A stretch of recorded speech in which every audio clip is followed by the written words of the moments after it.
Paramashivoham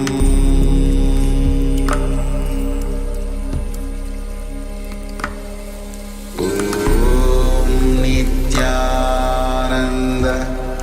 Paramashivoham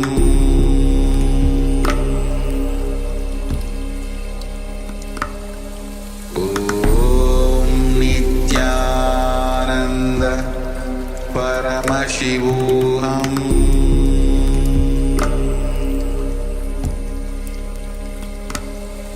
Om Nityananda Paramashivoham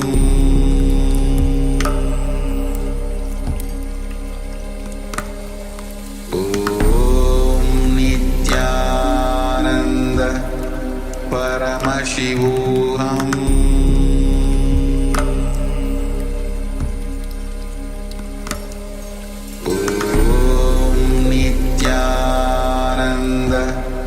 Paramashivoham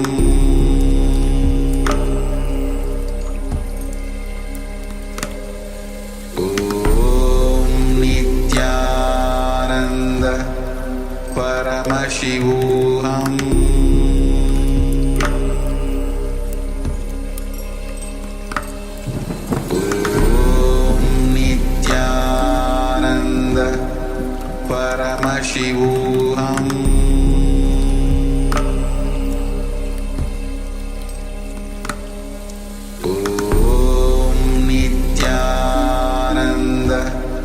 Paramashivoham Om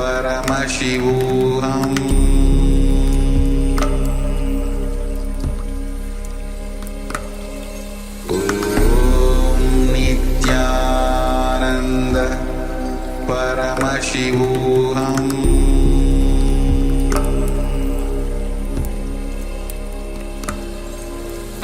Om Nityananda Paramashivoham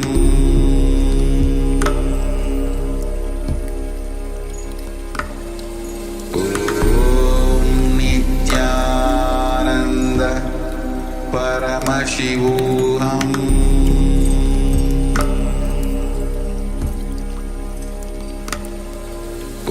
Om Nityananda Paramashivoham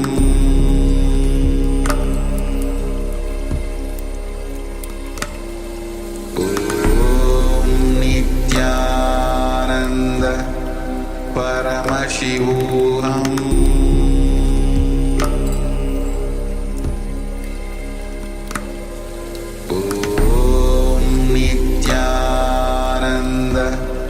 Paramashivoham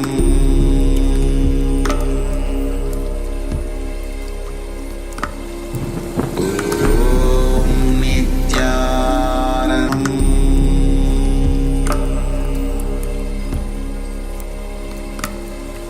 Om Nityananda Paramashivoham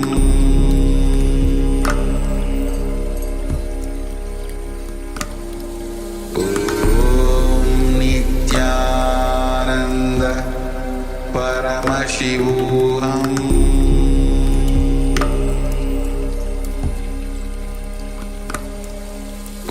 Om Nityananda Paramashivoham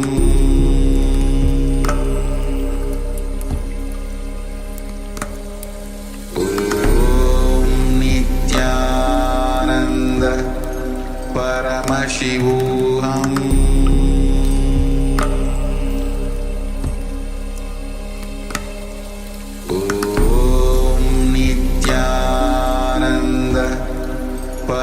Paramashivoham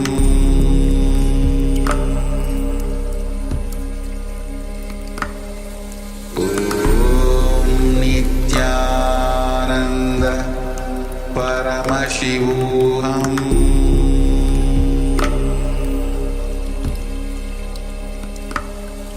Om Nityananda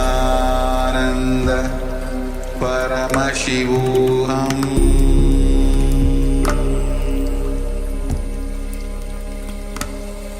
Om Nityananda